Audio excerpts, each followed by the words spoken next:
दिनै उदालगुरि जिल्लानि सिङारौता सारियालिनि बड'लेण्ड फोथाराव दुलाराय बर' फरायसा आफादनि खुंगा बाजिबाथि जथुमा मैयानिफ्राय जागायदों आरो दिनै नैथि सानाव दिनै बर' बिजोंनि बा बर' रावनि जिथु गुन गोनां सोलोंथाइ बेनि सायाव माने जुजिनाय आरो मारै गुन गोनां सोलोंथाइखौ जों लाबोनो हागोन बर' बिजोङाव बेनि बागै दिनै बहाय सावरायमेल खुंदों आरो बहाय आसामनि मन्थ्रिबो फैदों आसाम बिधान सभानि बुंथिगिरिजों लोगोसे गोबां बहाय दैदेनगिरिफोर दङ आरो स्पिकारफोर दङ दा बिथांमोनहा बर' बिजोंनि सायाव 1963 मायथाइनिफ्राय दिनै फैयै फैयै 60 बोसोर जाबाय 60 बोसोर जानाय उनाव जोङो बे बर' बिजोंखौ लाबोयै दिनै जोङो बुहुम फरायसालिनि दरखङाव जों लाबोनो हादों आरो दासिमबो आइदलजों लाफानानै जोङो मोनबा बुहुम फरायसालियाव जोङो फरायनायनि खाबुखौ मोनबाय आरो जोङो बिटिसि सुक्तिनि आधाराव बर' रावखौ जों 90 सिडुलाव जों सोनो हादों ओमफ्राय बिटिआर सुक्तिनि गेजेरजों जोङो बे बर' रावखौ one of the associate official language आरो बर' एन्ड आदार ट्राइबेल जों बिथोनगिरि डाइरेक्टरेटखौ जों मोननो हादों आरो बिटिसियावबो माने डाइरेक्टरेट दं बिथोनगिरि दङ जोङो गासै बर' बिजोंखौ नायनो थाखाय जोंहा मोननै डाइरेक्टरेट दं आरो बे डाइरेक्टरनि हाबायानो जाहैबाय माने एसएमडिसि एसएमसि बा बायदिसिना माने फरायसालिनि जेंना जेंगोना जेरै फोरोंगिरि थिसननायखौ लाफानानै फराय बिजाबनि खोथाखौ लानानै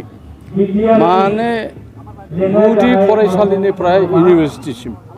बेखौ नायनो थाखाय बिथोनगिरिफोर दङ डाइरेक्टरेट दं जों बिथांमोनखौ बुंबोबाय थादों जे नोंथांमोनहा नांगौ बायदियै बिटिआरनि गेजेराव बा बिटिसिनि सिङाव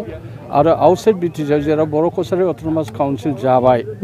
बिटिआर सुक्तिनि आधाराव इउबिपिअआबो बहाय सिगनेटरि आरो बहाय जोङो नुनो मोनदों जे दुलाराय बर' फरायसा आफादा गोबां सम बिथांमोनहा बड'लेण्ड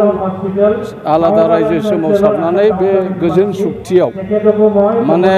27 जानुवारि 2020 मायथाइयाव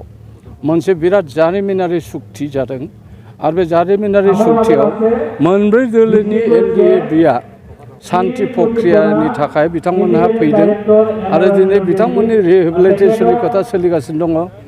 आरो जोङो माने बिटिसि सुक्तिनि 6.3 बिटिआर सुक्तिनि 6.3 जिथु दफा बाहाय दङ बावहाय गासैबो भेन्सार स्कुल जेसेबांनाखि बे सरकारि स्कुल कलेज दङ बेखौ सरकारि खालामनायनि जिथुनाखि क्लज दं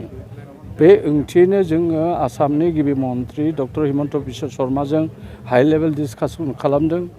आथिखालनि सोलोंथाइ बिफाननि मन्थ्रि डक्टर रनज पेगु जोङो हाइ लेभेल सावरायदों आरो मानव गेदेर बिटिआरनि चिफ प्रमद बर' आरो आसामनि मन्थ्रि उरखाव ब्रह्म आथिखालनि रायजो सभानि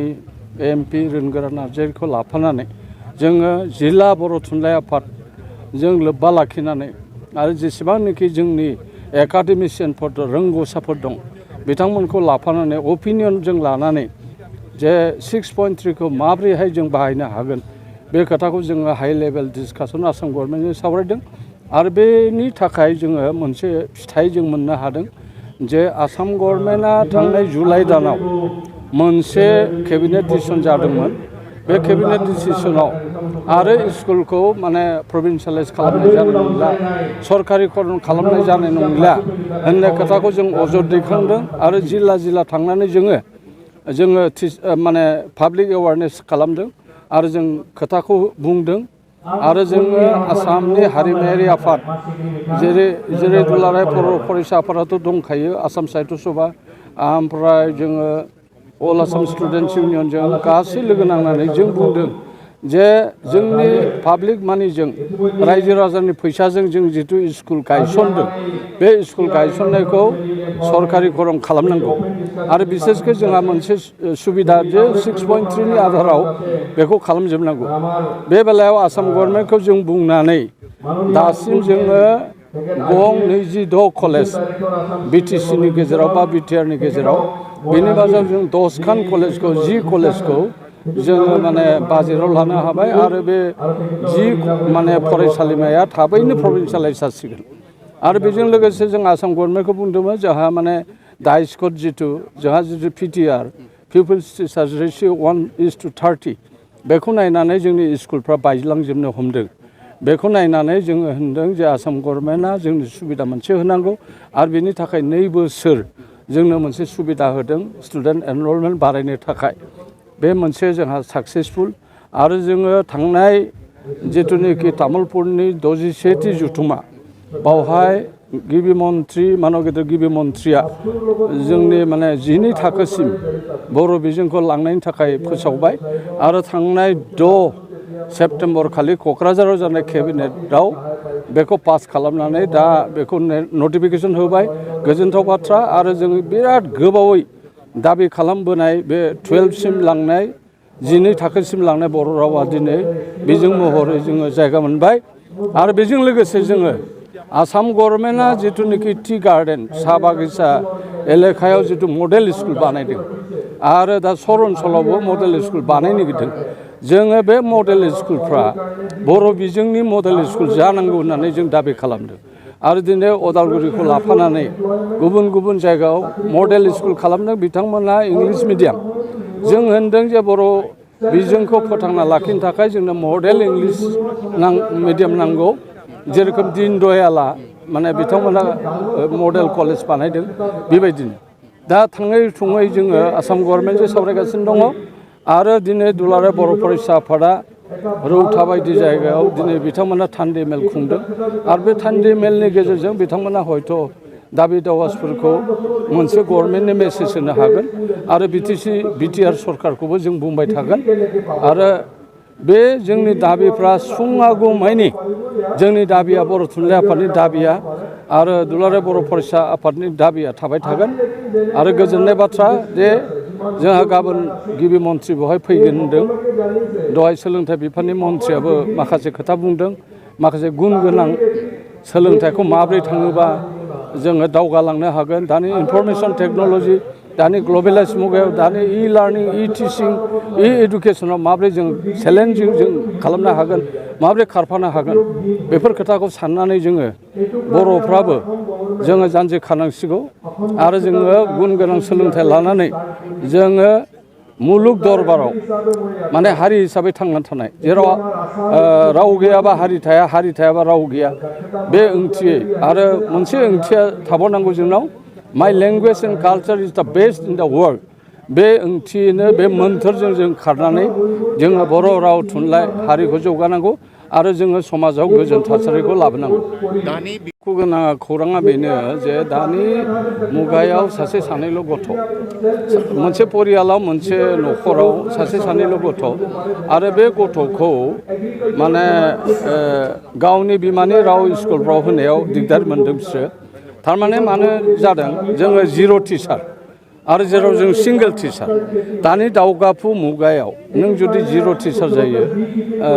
माने सिंगेल टिचार जायो होमब्ला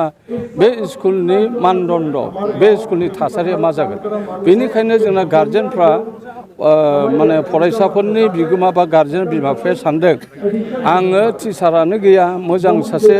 फोरोंगिरियानो गैया आं बे स्कुलाव मारै होनो बेनिखायनो जों होनदों हारिमायारि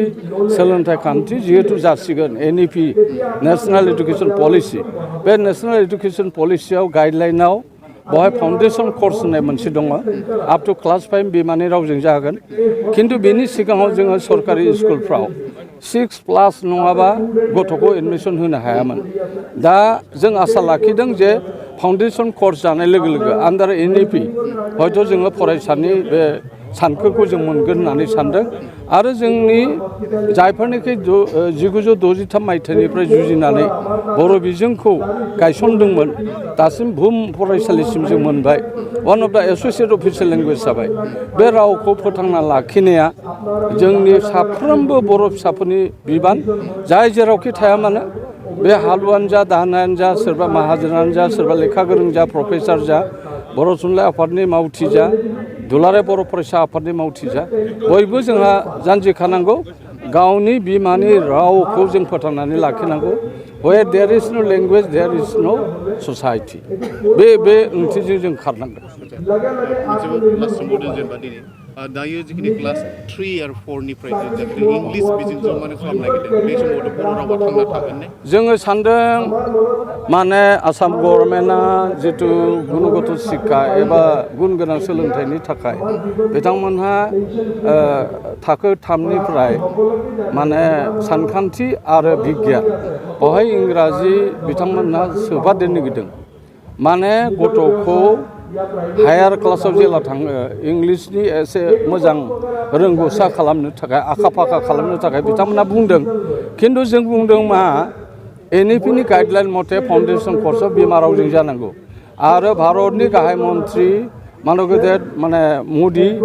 नरेन्द्र मदि आरो नखर बिफाननि मन्त्रि जोंहा अमित शाहआबो बुंगासिनो दं जे आप टु इन्जिनियारिं आरो मेडिकेल कलेजफ्रावबो बिमा रावजोंनो फरायोब्ला हयथ' बियो आखा फाखा जागोन मोजां रिजाल्ट जागोन गुणगत शिक्षा जागोन दा बे बिथिङै इउनेस्क'निबो मोनसे रिपर्ट दङ 2016आव बिमा रावजोंनो सोलोंनांगौ आरो बिनि अनगाबो राइट टु एडुकेसन सोलोंथाइ लानायनि जिथु मोन्थाय बे मोन्थाय गासैबो खोथाखौ जोङो आसाम गभर्नमेन्टनो बुंदों गिबि मन्थ्रिया होनदों आङो सालिजारि नायगोन आङो खोथाखौ एनालाइसिस खालामना नायगोन आरो जों दुलाराय बर' फरायसा आफाद आरो जों बर' थुनलाइ आफाद जथायै जोङो बेखौ अजद दैखांदों जाहाथे लेंगुवेज बार्डेनखौ स्क्रिप्ट बार्डेनखौ जों नुहोआ